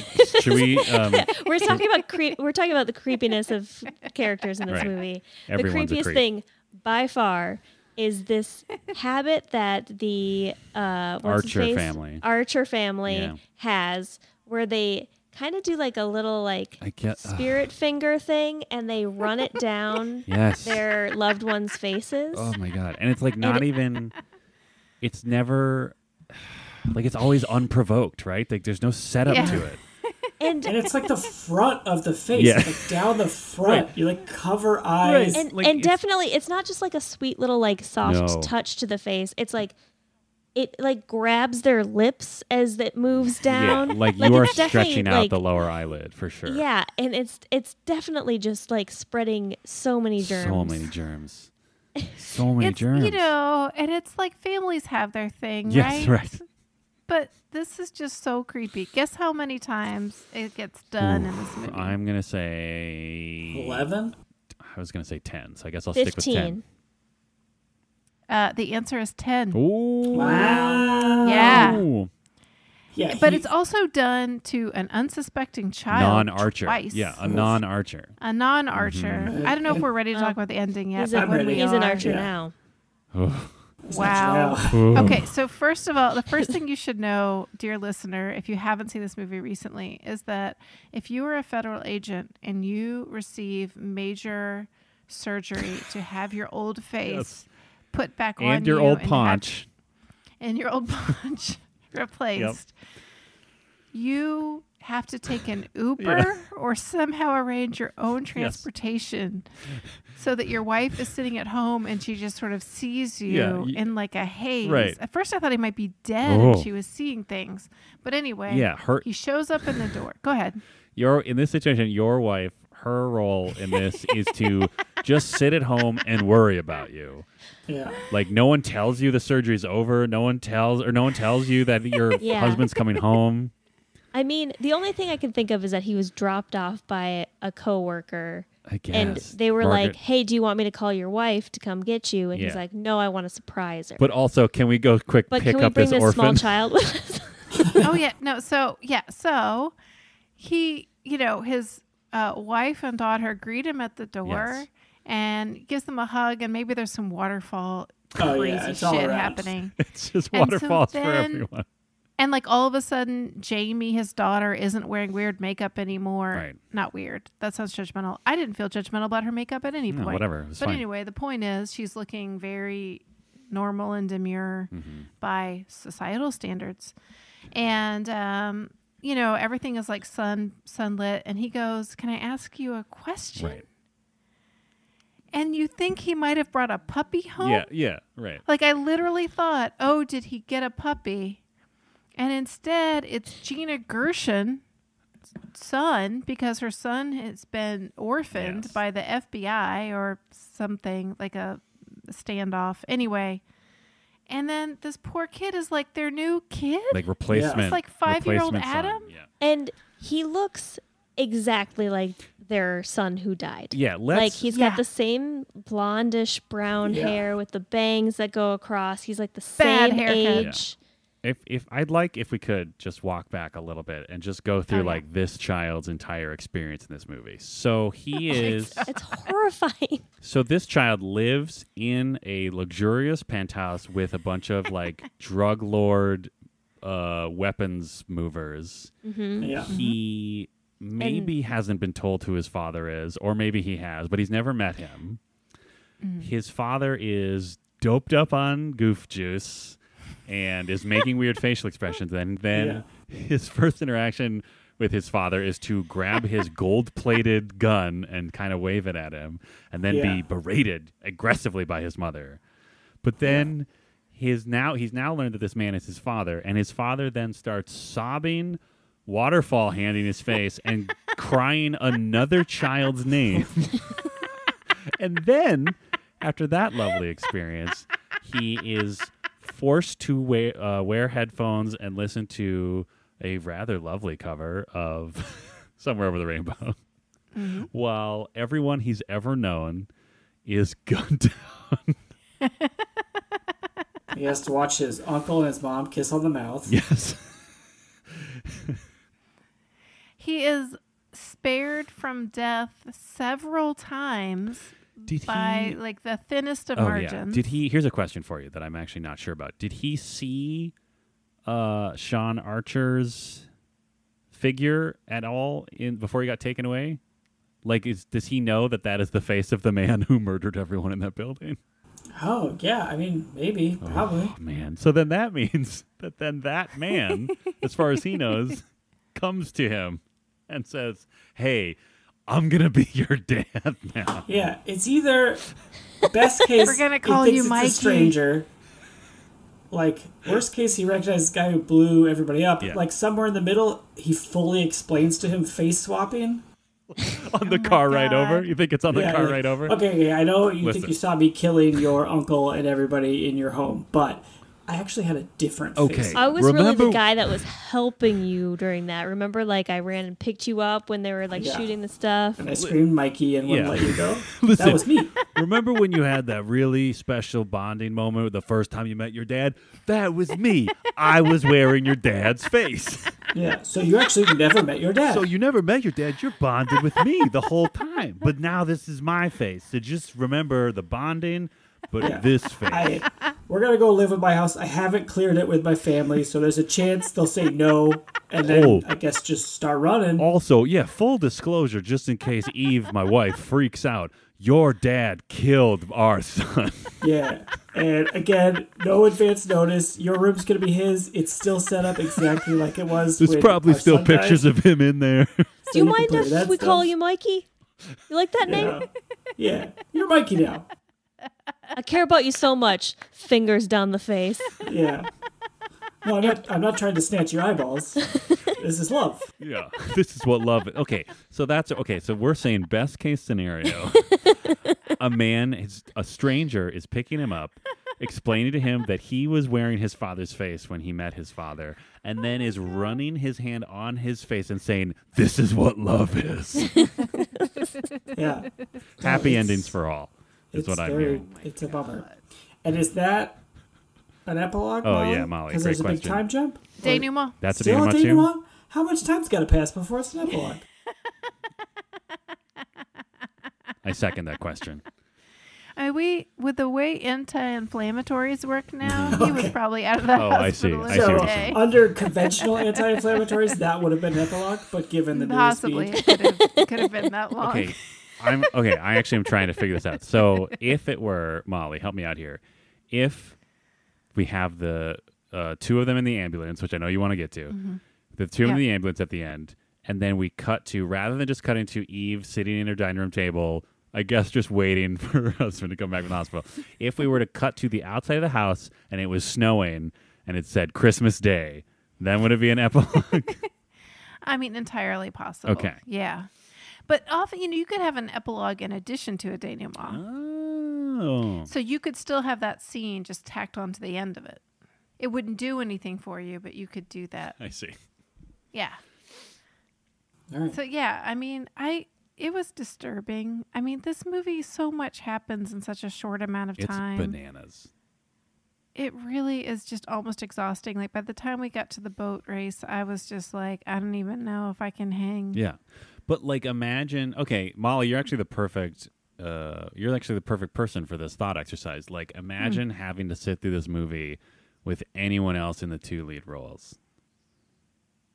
Oh. Right? Oh yeah, let's talk about like what if it were like Jude Law and Ewan McGregor? Right.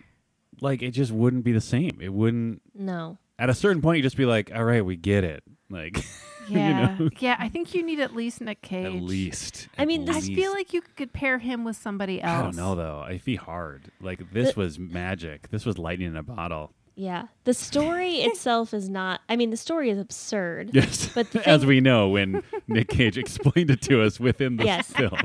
But the thing that really makes the movie is those two's acting. Of like, each other. Of each other. Yeah. Because yeah, and they do. Yeah. it's like they both are not like in these kinds of roles stellar actors, No. I guess. No. And so, but they are able to play each other as that type of acting. And Yes. that is what is crazy to me, is like they're like, I'm going to be the exact level of acting that you are normally able to accomplish. Yeah, there was a moment, I can't remember when it was. There was definitely a moment, I've seen this movie a couple times. There was definitely a moment where like Nick Cage did something with his mouth, just like the way he set his mouth and teeth. And I was like, oh, that's a Travolta-ism. Like Yeah. that is Nick Cage thinking, what would John do with his mouth in this moment? It was so weird, but there are definitely like little things like that where you can tell they did kind of pay attention to each other. Do you think that, I mean, in order to prepare for this role, do you think that they spent a lot of time together? God, I hope Wasn't so. this like a thing where they were doing Con Air? Like Nick Cage was doing Con Air and then he went right to doing Face Off? Is that true? I believe that's true. Yeah, I think he like Holy shit. like literally one wrapped and the next day he started the other. Like, Wow. I just like to think that there's they start doing like mirroring exercises Oh, absolutely. to become one. Yeah. Yeah, they apparently did like spend to- before shooting started. They spent just 2 weeks with each other, just Awesome. like studying each Oh, other. I would love to A watch the reality footage show of that, would be right? so Yeah. Oh my god. Well, I wonder if you could get like each person to read the lines the way they would do them. Maybe that's how they. Maybe that's what they did. Yeah. Maybe I that would is what they think did. so They just go through interesting. the script, and each page is like, okay, so what I would do in this scene is I would probably start. I would just, I'd say, I'd look at you, and then I'd kind of like do like a ha ha, and then maybe I'd do like, I'd sing a little rockabilly, and then do a dance, and then just like punch you in the gut, right? And then just put an emphasis on a word Yeah. that you didn't expect coming. He did that. It was so good. Sometimes the words would just have this flavor that you were like, wow, that's really, Right? that's accurate. And there were definitely moments where Cage was definitely whether they talked about it or he just sort of like had learned enough about Travolta's method. He's just like, oh man, John would be acting so hard in this scene. Like he would just act so hard in this moment. Bring it up to an 11. God damn it. Did we say 1997? Oh, I don't think we did. Oh, we did it. Beth was correct and no one else. Good job, Beth. Boom. Spicy. You did it. Yes. Good job, Good Beth. job. Thank you. Before we get to our... Sorry. Oh, Can I say who my MVP was? Oh, oh yes, shit. of Yeah, course. MVPs. Okay, my MVP was the mannequin of the child. Oh my god. after the little kid is shot at the beginning, Yeah. you never see him again. You only see a mannequin that is dead, and John Travolta picks him up and cradles him as he's crying, and Yep. it's very clearly a mannequin, and I Yes. don't understand why it's a mannequin and not the actor. It I doesn't make any sense to me. I really think that the parents were just kind of like, so John Travolta's going to just like rub his face onto his face? And John Woo was probably just like, yes, the movie is Face Off. It's about faces. We have to do things with faces. But they were this okay movie with is like, about faces. okay, so John Travolta's gonna run his fingers down his mouth and like into his, on his lips a little Well, bit. I'm wondering if like that, they shot that scene first and they were like, ooh, Ooh. hey, Johns, can we talk about this next scene? So is there Our any... son is afraid you're going to steal his breath. Is there any more? Yeah, right. But then John Woo was just like, he must touch faces. His face must touch his son's face. This movie is about faces. It's called Face Off.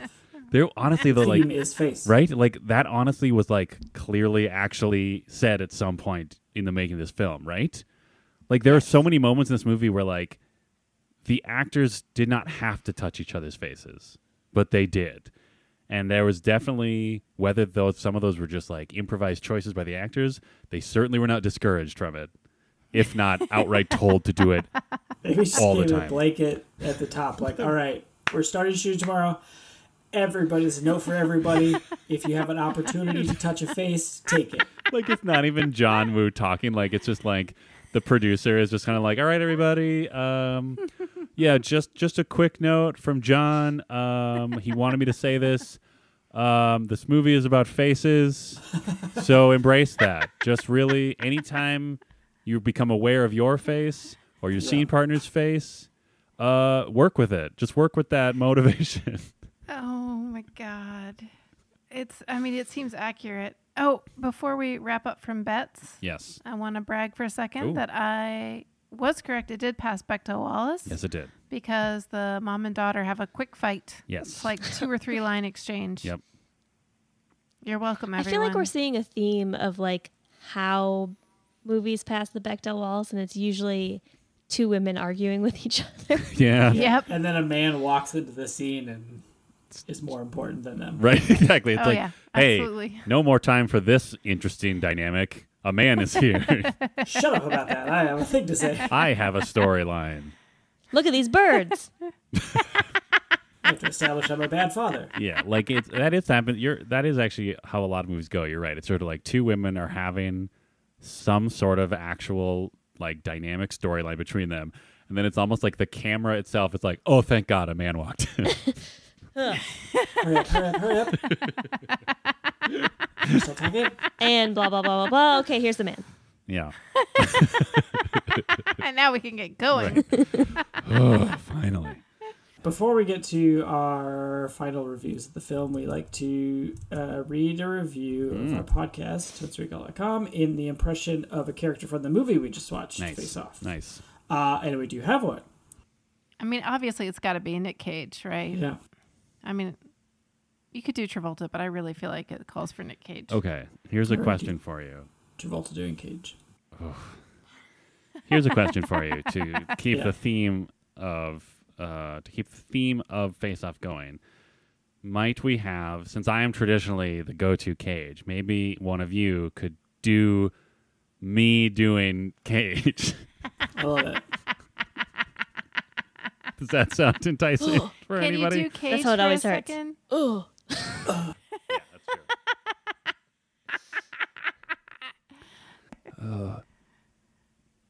Funny, insightful. Five droid Snapchats. Great. Now, are we doing an impression of you doing that? Yes, you're doing me as me doing Cage. Okay, I'll do the first line, Okay. and then we'll just pass it around. Okay. Go round Okay. robin. All right. All right, I'll go second. What a funny and insightful podcast. Nostalgia, fun, and great. Yes, and humor as the hosts build on each other's comments. And even more deep meaning I had not considered on some of these movies.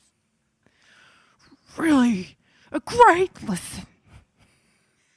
Yay! Thank Yay. you, bad guitar. Thanks, bad guitar. Oh, bad guitar. Bad guitar. Guitar. Thank you. We appreciate your appreciation of our nostalgic fun. Yeah, you're a good guitar. Hey, Hey. believe in yourself. Hey. Yeah. Hey, you're good enough to be in the Star Wars band.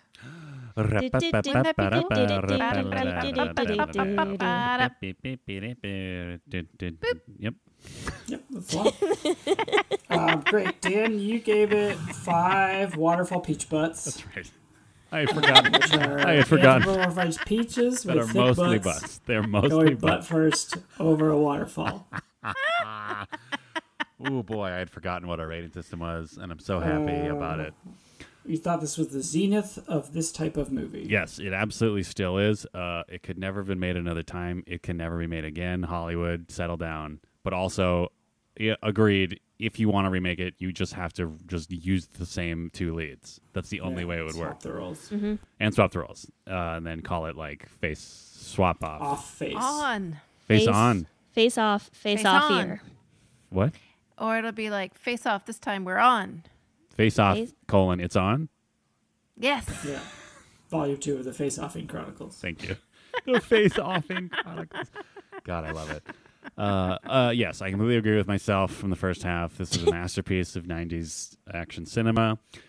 This is peak Cage. This is peak Johnny T. It is, it's just everything we could ever ask for in a film of this type, of this era. 5 waterfall peach butts. Wow. Beth, you also gave it 5. It's a bad film, but a great movie watching experience. Yeah, I agree with myself in the first half. Like, as a movie, it's not good. The acting is terrible. The script is terrible. Everything's awful. But also at the same time, everything is wonderful and 100% enjoyable. So I would say 5 Yeah. for the type of movie that it is. Right. I gave it 10 full buns, which Oh, equates to 5 butts, as we know.